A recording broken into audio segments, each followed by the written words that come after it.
Hello YouTube, I just wanted to let you know that my handcuffs are malfunctioning. So, to this day, they are broken. The bow will not stay closed. I keep trying to fix it and it keeps malfunctioning. So, they're garbage. I wouldn't buy them. They're Viper Tech, but I wouldn't buy them.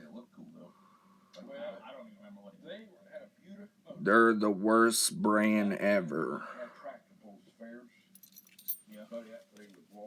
I thought they were a good brand, but I was wrong, YouTube. Alright, YouTube. Don't forget to like, subscribe, turn on post bell notifications. Don't forget to share this video too, and I'll catch you guys later. Bye, YouTube.